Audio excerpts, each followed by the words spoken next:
A pyramid collects the power of the universe. Energy comes from the earth. The depository of energy is located 2/3 from the top of the pyramid and 1/3 from the bottom. From this point, energy is automatically produced in a natural way, supplying the surroundings and stimulating the natural growth of plants and crops. Ancient civilizations at this time perish. A long time ago, there used to be a multitude of ancient civilizations, all of whom had a common world which was based on the use of natural energy of space and earth. Our energy technology is based on the excavation of oil and coal and their combustion. When we do this, we pollute all the air, water, and soil. Old civilizations have evaded such technologies. They were using significantly more powerful energies from space. In this manner, they have produced energy and created wonderful civilization. The pyramids were also used as an energy source, harvesting both earth and cosmic energy. A crystal on top of the pyramid was the wireless transmitter of this energy. We know that the pyramids had crystals on top and a smooth and shiny surface from an intact pyramid sited high in the Himalayas during World War II. Pharaohs were not found in the Egyptian pyramids or any other pyramid for the simple reason that the pharaohs didn't build them and they were not intended to be their burial space. They were built many thousands of years before Pharaoh's time. Proof of this is a papyrus stored in the Museum of Cairo, which states that gods in flesh built the pyramids when they first came to earth from the outer space. The second proof that the pyramids are much older than the pharaohs is the eroded body of the Sphinx next to the 3 Egyptian pyramids. It shows severe water erosions, and the pyramids are in the Sahara Desert, where the climate is very dry. Therefore, the pyramids must have been built at an earlier time when the climate was different. Dramatic changes in climate happen once in one cycle of precession of 25,720 years, always during the Leo age, which is the most destructive age on planet Earth. A stela, a stone plate with inscription on it in the Museum of Cairo, says that the Sphinx used to be a lion, but lightning destroyed the head and Pharaoh Khufu put his head instead. The lion Sphinx was and remains the largest sculpture on Earth. It was built as a warning. Mind the Leo age, the most destructive age on Earth. Only during the Leo age, the Earth's magnetic poles flip at 60 degrees, which change the climate dramatically and bring a lot of extinctions.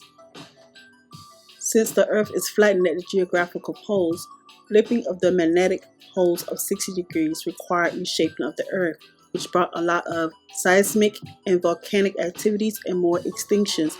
The volcanic ash screened the sun, which initiated the Big Ice Age that brought more extinction. According to the study of the glaciers, the Big Ice Age commenced 12,500 years ago. If the Sphinx shows water erosion, it must be older than 12,500 years ago. If we would project on Earth the 3 stars from the belt of the constellation Orion, the way they were 10,500 years ago, we would get the location of the 3 large Egyptian pyramids. The Egyptian pyramids are projections of the 3 stars. Since the Sphinx water erosion indicates that the pyramid complex should be older than 12,500 years, the pyramids must have been built at least once precession earlier. Were there space visitors who was worshipped on Earth as gods? The space visitors advanced in knowledge and technology were called demigods and worshipped as gods, but they were gods in flesh. Many ancient sources like myths of Zulu and the Dogon tribes in Africa, Nordic myths, and ancient Egyptian, Hindu, Chinese, and Sumerian texts claim that there were starborn visitors worshipped on Earth as gods.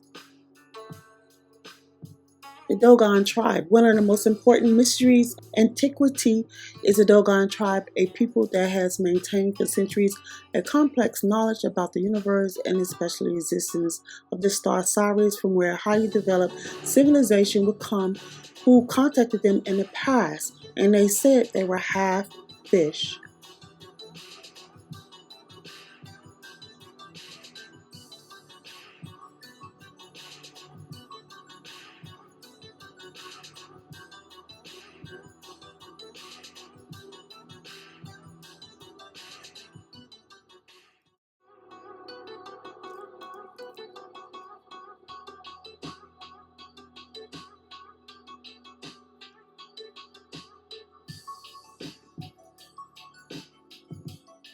If all pyramids complexes were built on Earth in the active equatorial zone, where the volcanic and seismic activities are maximal, on top of the magnetic anti-vortexes emitting Earth fire, they were probably built to reduce the destructive power of the released Earth energy.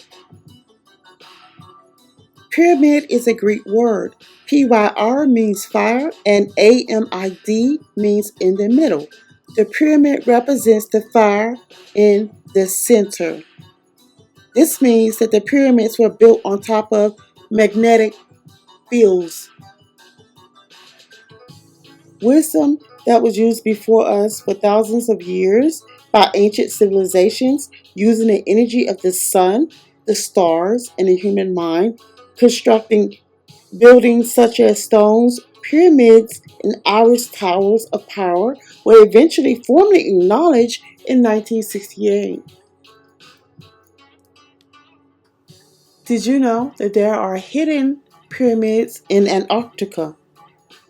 In our own way, as multi ancient astronauts, or extraterrestrial if you want to say, dimensional beings, we are all ancient astronauts and old souls.